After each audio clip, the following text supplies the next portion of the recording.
Mr. Mark Bender, God's blessings and greetings from Fort Wayne, Indiana. This is Paul Marinko, and on behalf of my better half, Renee, and myself on this beautiful June 25th day, 2021, which also happens to be Renee's and my 33rd anniversary. First, like to apologize for not being there in person to roast you tonight. The reality is I wouldn't have much to roast you about. But just a little background for all of your guests there. I attended Trinity Lutheran School in Indianapolis, Indiana, beginning in 1971 from second grade through eighth grade. And to be perfectly honest, Mark, I didn't know who you were until I was in about fifth grade when our doors would be open across the hallways there. And I would notice this interesting professor-like teacher across the hall with that French-style beret hat who very calmly but firmly and diligently taught the subjects. I think somewhere in there also I was a part of the Trinity Children's Choir.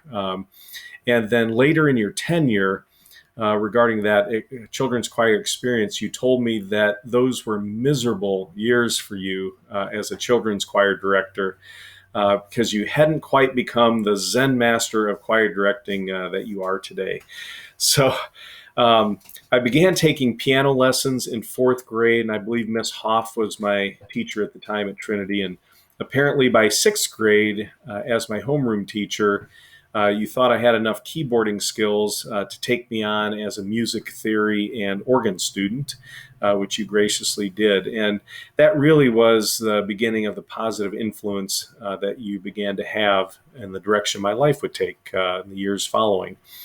Now, some of my best music memories at Trinity, there are quite a few. I'll just share a few snapshots here. One was starting to play organ for chapel as a seventh grader, and how that transitioned and morphed into playing hymns and liturgy and prelude, postlude, voluntary for actual church services into high school. And of course, the Christmas concerts, playing piano, organ, and harpsichord with the orchestra for that.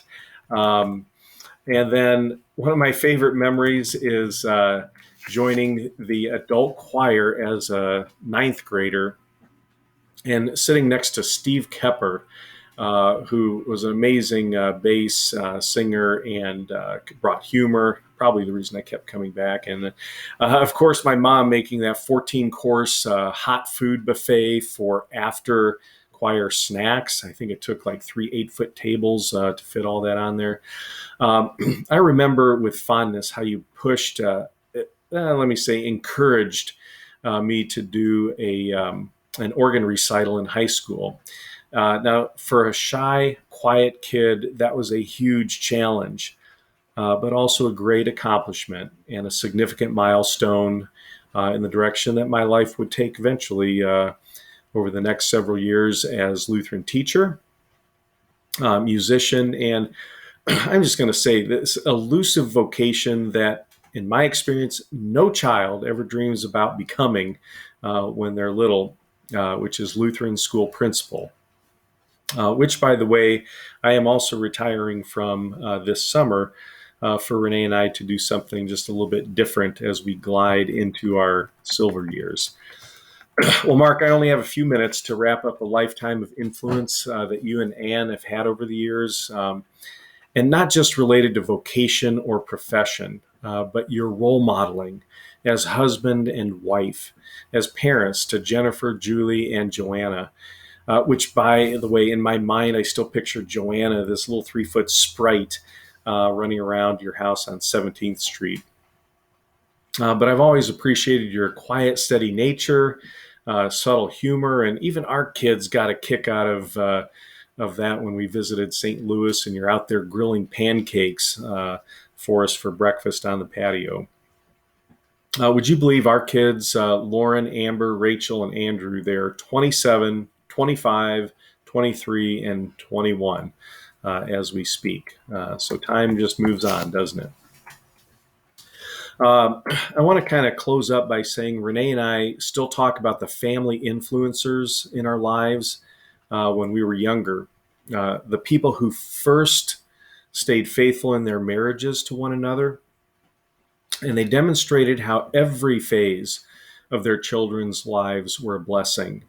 I'm not talking about Norman Rockwell, but genuinely appreciating the gift of parenting and developing those strong relationships with your children and now grandchildren, not by being soft, not by being too stern, just providing that consistent, true north, Christ-centered guidance. What a blessing you have been there. I'd like to pay a short tribute to our mentors who have given us that role model by observation over the years. You and Ann are at the top of the list. Steve and Janet Allman, Randy and Gay Ash. I'm going to also mention my parents, Andy and Betty, Renee's parents, John and Barb Miller. No doubt we have been greatly blessed by all of these amazing people. And your contribution, Mark, during my formative teenage years has been a cornerstone of the life that I've been richly blessed to live. So thank you for being a great man of faith, a mentor, and a dear friend. God continue to richly bless you in your retirement, as I know you'll continue to be a blessing to others. Love you, Mark. God's blessings.